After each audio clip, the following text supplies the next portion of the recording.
But how do you treat regular Americans? I got this letter from someone in my district, a firearms dealer.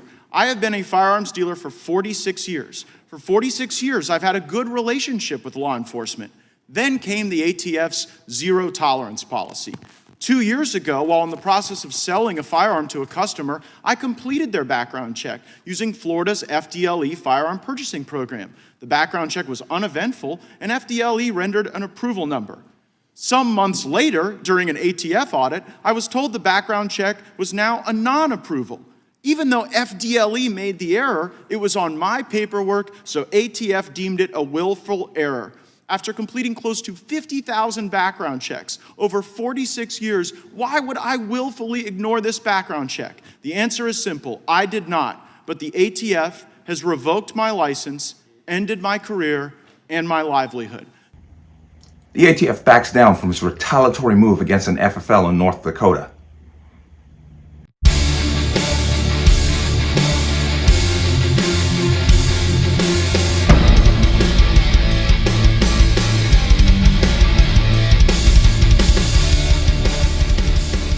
Welcome to another installment of the Connecticut Gun Bench. Today's video is brought to you by P.A.N. Firearms, LLC. P.A.N. Firearms, the NRA certification and multifaceted gun training. You can reach us at 203-300-6343 or use our website at www.panfirearmsllc.com.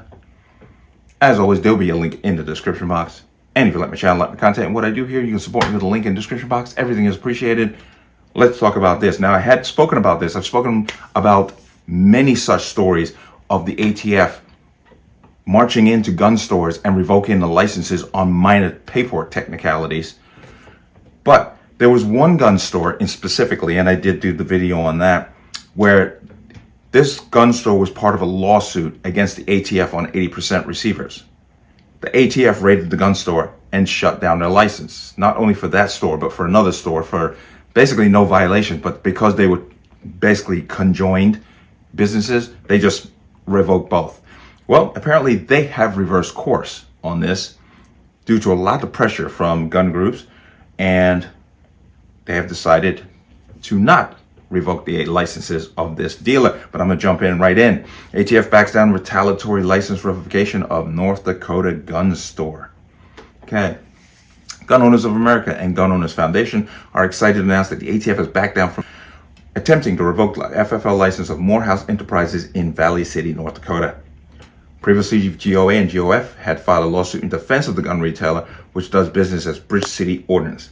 The company was facing a loss of its license due to minor paperwork errors, which under the new Biden zero tolerance policy was grounds for revocation. Under this new policy, they're saying that FFL revocations are up 500%. If I'm not mistaken, and I could be, but I've heard a story that a gun store here in Connecticut has fallen victim to this nonsense too. But previous ATF policy dictated that warnings and required corrective action were appropriate measures for first-time errors, and only after that could license revocation proceedings be initiated if improvement was not demonstrated. But obviously, with this new Biden policy, we catch you once, you're done, and that's basically what it is. But that's pretty much the deal here. So, like I said, this gun store was part of the Ghost Gun 80% receiver lawsuit, and the ATF retaliated against them by shutting down their store, by basically revoking the license. But apparently, lots of pressure got on them, and the ATF reversed position. So, once again, it make a louder noise than they do, and it seems like they will back down, as we found out in New Mexico with this unconstitutional carry ban. There was enough noise for them to take notice. But